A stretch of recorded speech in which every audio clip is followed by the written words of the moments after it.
I recently moved out of my tiny-ass apartment in the city and into what was supposed to be my dream home. It's a cute little bungalow in a quiet neighborhood just a few miles south of downtown. Think old school houses, lots of trees, and hipster coffee shops within walking distance. It's the kind of place I've always wanted to live in, and when I found it listed at a price I could actually afford, I was all over it. The house wasn't perfect, though. It needed some TLC. Fresh paint, maybe a new roof in the next few years, that sort of thing. But I'm handy enough, and the inspection didn't turn up anything crazy. Just normal old house stuff. So, I put in an offer, crossed my fingers, and somehow it got accepted. No bidding war, no drama.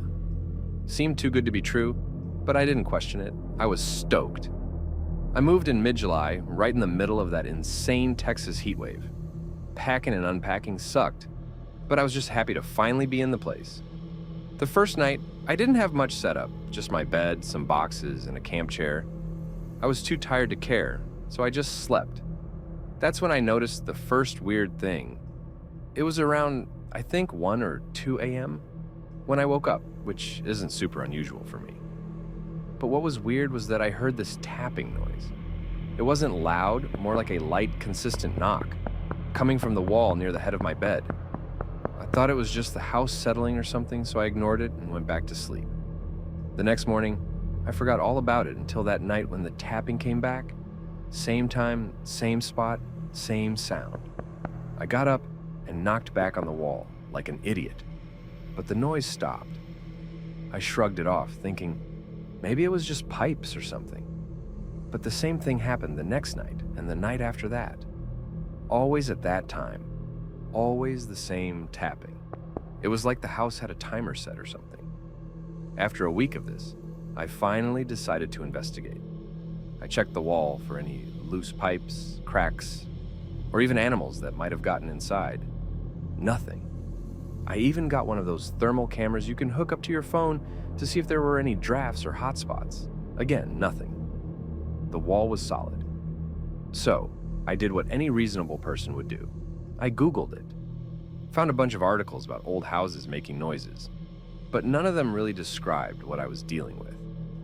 I started scrolling through random websites, and that's when I stumbled on a thread about people hearing noises in their walls. Most of it was just the usual stuff, mice, raccoons, whatever. But one post stood out. This dude described hearing a tapping noise in his walls at the same time every night, and how it got worse over time. He said it started to sound like it was moving, like the tapping was slowly spreading throughout the house. Eventually, he tore down the wall where he heard it the most and found an old, sealed-up door that led to a hidden room. No joke, the guy found some creepy-ass stuff in there, like old photos and a broken-down bed frame. It sounded like something out of a horror movie, but the way he told it felt real. Obviously, that freaked me out. But my place wasn't that old, and there were no signs of any hidden rooms or anything like that. Plus, I wasn't hearing anything moving around, just the tapping. I kept reading, and some people suggested that old houses might have things like loose wires or nails that could cause noises as the house cools down at night. Made sense, but I couldn't shake the feeling that something else was going on. A couple of days later, I had some friends over for a housewarming thing. We were hanging out in the living room when one of my friends started looking around with this weird expression on his face. I asked him what was up, and he said he felt like we weren't alone, like there was someone else in the house. I laughed it off and told him about the tapping noises. He wasn't laughing, though. He said his grandma's house was like that, and she always believed that it was haunted by the original owners. I rolled my eyes and changed the subject, but I could tell he was serious. That night, I stayed up late, kind of on edge after what my friend said. I was watching some show on Netflix when I heard the tapping again. But this time, it was different. It wasn't just in the bedroom anymore, it was in the living room, right where we had been hanging out. The tapping was louder too, like someone was knocking on the wall with their knuckles, not just a light tap. I walked over to the wall and pressed my ear against it, and I swear, it felt like the tapping was coming from the other side, like someone was in the wall. I stood there trying to make sense of it. Then, suddenly, it stopped. I was freaked out, but also curious, so I started knocking on the wall, kind of testing it out.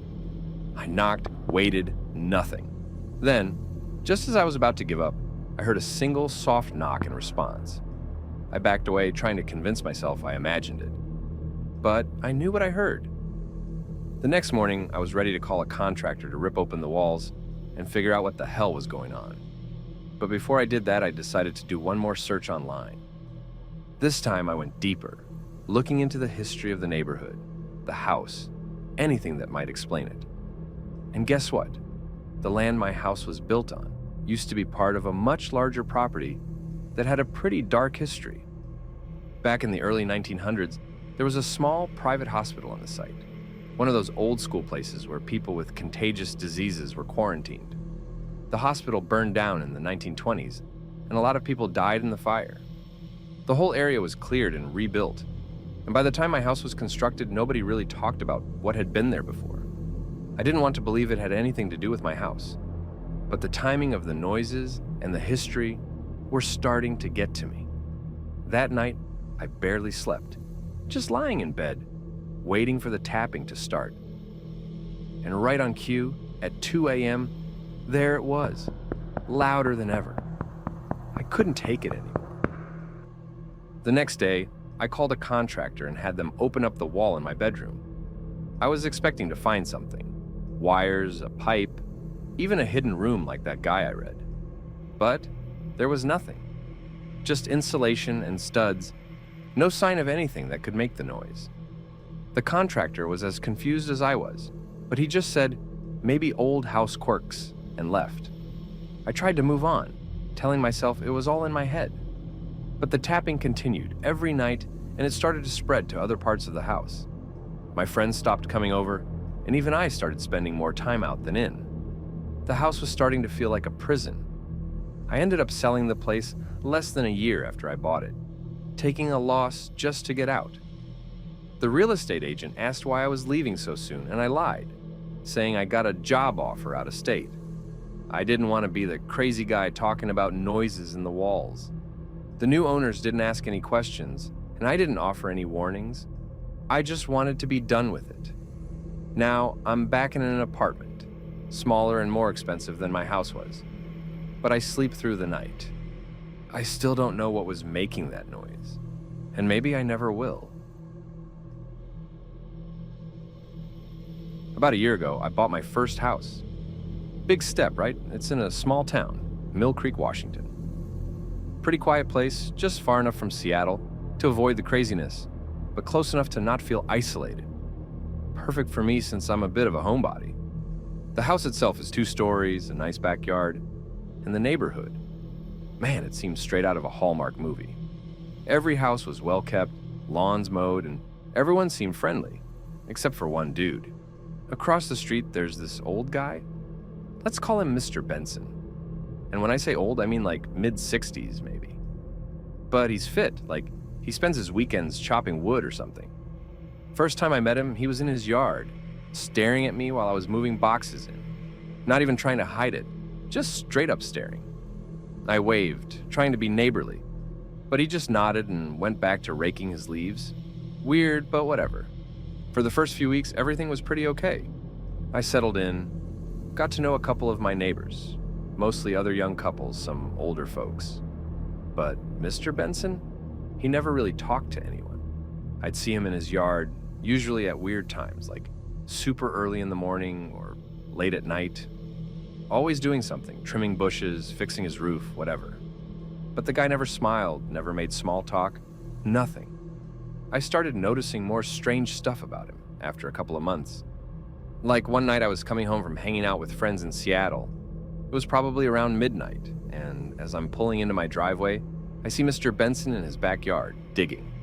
Now, I'm not one to judge, but who the hell digs in their backyard at midnight? I tried to shrug it off, thinking maybe he's just one of those night owl types, but it stuck with me. Then there was the mail. I'd get home from work around 6, and my mail would always be in my mailbox, neatly stacked. Normal, right? But then I noticed that sometimes my mailbox would be completely empty, even though I hadn't picked up the mail that day. At first, I thought I was just forgetting that I'd grabbed it, but then I started paying more attention. It wasn't me. One Saturday, I'm working on my car in the driveway, and I see Mr. Benson walking down the street. He's got this massive grin on his face, like he just heard the funniest joke. But it wasn't a friendly grin, it was creepy as hell. He stops at my mailbox, opens it, and just stares inside. Then, without taking anything, he closes it and keeps walking, still grinning. That's when I started getting paranoid. I'd be lying if I said I wasn't freaked out. I'm not the confrontational type, so I didn't say anything to him, but I started keeping my blinds closed, locking my doors religiously, that kind of stuff. The final straw was when I found my dog acting weird. He's a big German Shepherd, usually super friendly, but one night he started barking like crazy at the back door. I go to check it out, and through the window I see Mr. Benson just standing there in my backyard, right by the fence, staring at the house. I legit froze.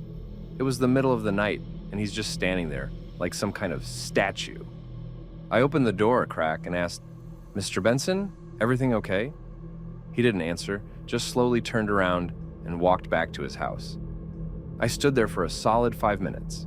After that, I called the cops on him. They took me seriously, but there wasn't much they could do.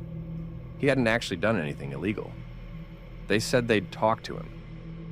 A few days later, I saw the police car in front of his house. The cops were inside for maybe 10 minutes, then left. I don't know what they said to him, but that night something changed. The next few nights I didn't sleep much. I'd lie in bed, listening for any strange sounds, any sign that Mr. Benson was creeping around again. Then, one night, things got worse. I woke up to my dog barking again, this time more frantic than ever. I jumped out of bed and ran to the back door. But when I got there, my dog wasn't barking at the backyard. He was barking at the front door. I slowly approached the door. When I looked through the peephole, Mr. Benson was standing on my porch, holding a shovel. His expression was blank. I stood there, frozen, not sure what to do. Then, slowly, he started to knock. Just a soft, rhythmic tap. I backed away from the door, trying to think of what to do. My phone was in the kitchen, but I didn't want to take my eyes off the door. The knocking kept going, soft and steady, like he had all the time in the world. Finally, I snapped out of it and ran to grab my phone. I dialed 911, trying to keep my voice steady as I explained what was happening. They said they'd send someone right away, but every second felt like an hour. Then the knocking stopped. I crept back to the door, trying to be as quiet as possible, and peeked through the peephole again. He was gone, just like that. The cops showed up a few minutes later, but of course, Mr. Benson was nowhere to be found. They searched his house, but it was empty. No sign of him anywhere. That was a month ago, and I haven't seen him since. His house is still there, still well kept, but he's just gone. No one in the neighborhood knows where he went. The cops are keeping an eye on the place, but they're as baffled as I am. I found a new place in Bellevue, closer to work and in a more populated area. But I'll never forget those nights, the fear that crept into my bones, the way Mr. Benson's eyes looked that night on my porch. I just moved into this house last month. I'm 25, so this was a huge flex, you know? My friends were all hyped about it too. I could finally host parties without worrying about my neighbors complaining. Everything was normal at first. The house is older, like built in the 80s, but it's got that vintage charm. Hardwood floors, a big backyard with an oak tree, and even a fireplace. Even though the weather here is hot, but whatever, it looked cool. The previous owner left in a rush. All I knew is that some old lady had passed away, and her family sold the place quick. I wasn't tripping. The price was a steal. My first week was all about unpacking and setting up the place. I worked late, so I'd usually be up till 2 or 3 a.m. getting things in order. I noticed pretty quick that the house next door was dark most nights. No lights, no cars in the driveway. Seemed like no one lived there. But then I'd see this old Honda pull up around midnight sometimes. This guy, probably in his 40s, would get out, always looking sketched out. Hoodie up, head down, moving fast. I figured he worked nights or something, didn't think much of it. One night, I'm sitting in the living room, scrolling through TikTok, when I heard a loud thud coming from the wall of that house. It wasn't just a random sound. It was like something heavy hit the wall. My first thought was, okay, maybe he's moving furniture or something. But then it happened again, and this time, it was followed by what sounded like muffled yelling. I paused my phone and just sat there, listening. But it was quiet after that. A few days later, I ran into him for the first time. It was morning and I was leaving for work.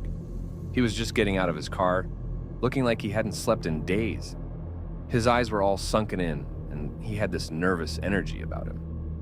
I waved, trying to be friendly, but he just nodded and shuffled inside, slamming the door behind him. Dude was weird, but again, I shrugged it off.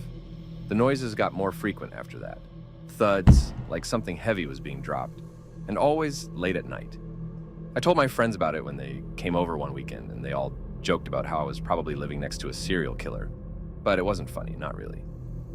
One night around 1 a.m., I heard it again. It sounded like someone was banging on the wall from the other side, like they were trying to get out. I freaked out, grabbed my phone, and called the cops. I told them about the noises, the sketchy dude next door, everything. They said they'd send someone over to check it out. I watched from my window as the cop car rolled up.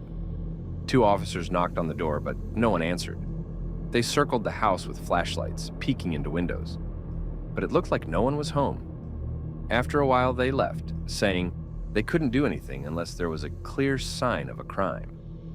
I felt like an idiot for calling them. The next morning, I found a note slipped under my door. It was handwritten, shaky, like whoever wrote it was in a hurry. It said, "Stay out of my business. This is your only warning." No name, no explanation. Just that. My stomach dropped, and I started to question if I was in over my head. I didn't know what this guy was up to, but clearly, he didn't want me snooping around. I tried to ignore it, but things only got worse. The noises became a nightly occurrence, and I started hearing footsteps outside my window, like someone was pacing back and forth. A week later, I was getting ready for bed when I heard it again. This time, it wasn't a thud or a bang. It was a scream. A blood-curdling, desperate scream. I froze. It was coming from his house, no doubt about it. I grabbed my phone and dialed 911 again, my hands shaking so bad I almost dropped it. I told the operator about the scream, begging them to send someone fast. I watched through my blinds as the cops showed up, this time with more urgency. They banged on his door, shouting for him to come out. When he didn't, they busted the door open and rushed inside. I waited, holding my breath, praying they'd find something, anything to explain the nightmare that had become my life. After what felt like hours, they came out, dragging him in cuffs. He was screaming now, thrashing around, shouting something I couldn't make out. But what sent chills down my spine was the look on his face. Pure terror, like he was the one who had been caught up in something horrific. The cops didn't say much when they left, just that they'd taken care of the situation and to keep an eye out for anything unusual. I couldn't sleep that night. Then I later knew that the house next door had been empty for years before he moved in. No one knew where he came from, and no one had ever seen him with anyone else. But there were rumors, stories about the old lady who lived there before him. Some people said she was into some weird stuff, like witchcraft or something, and that she died under mysterious circumstances. Others swore they'd seen people coming and going from the house at all hours, but no one ever stayed for long. I don't know if any of it was true, but I couldn't shake the feeling that whatever was happening in that house, it wasn't over. I started hearing noises again, even after he was gone. Faint, almost imperceptible, but they were there.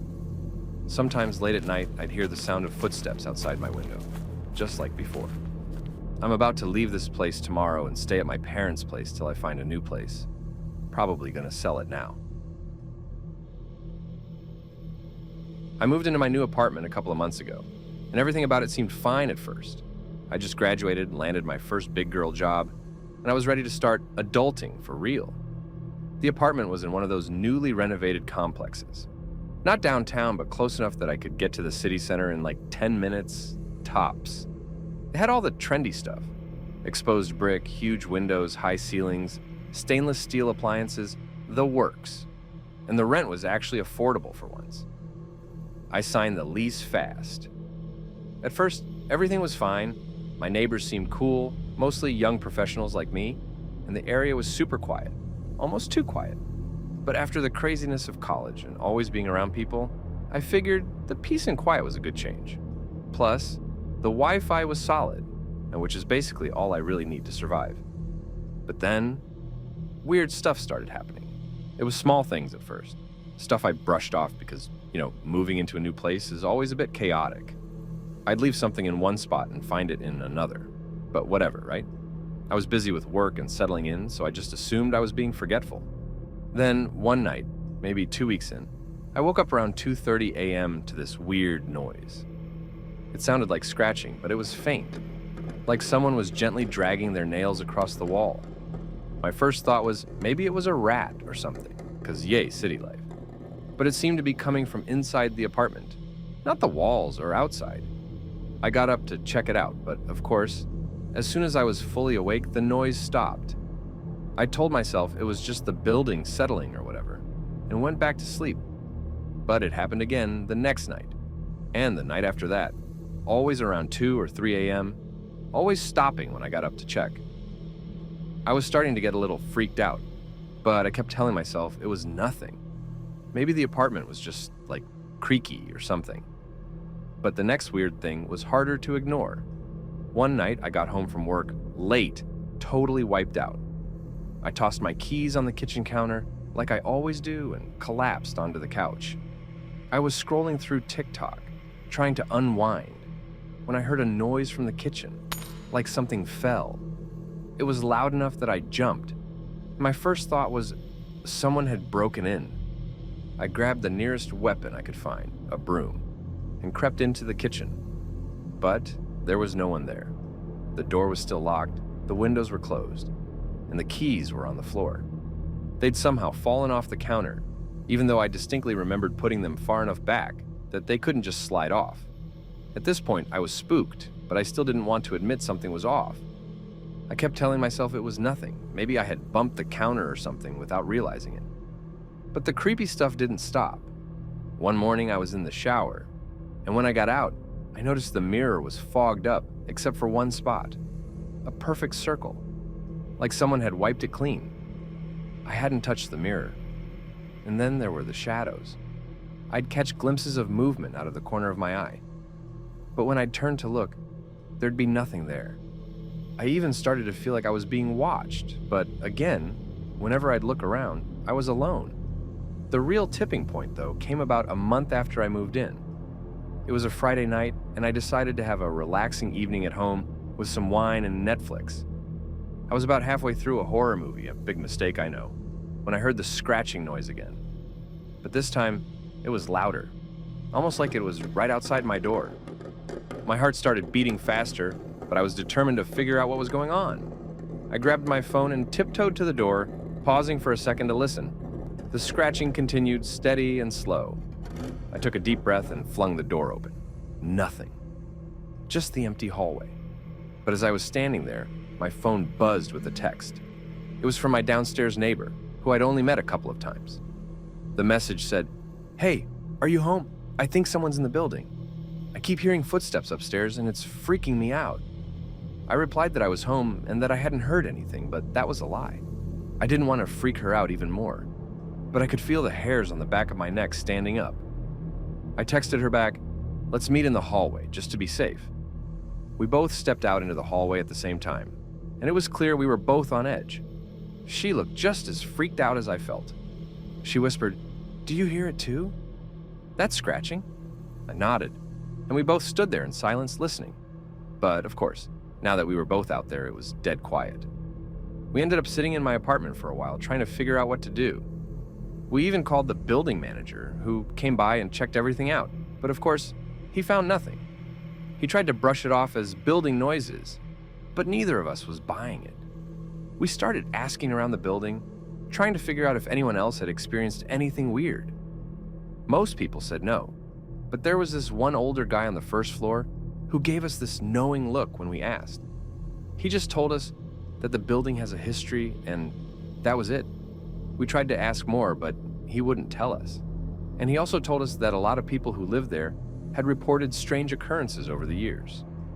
He even mentioned that a few tenants had moved out suddenly, refusing to talk about why.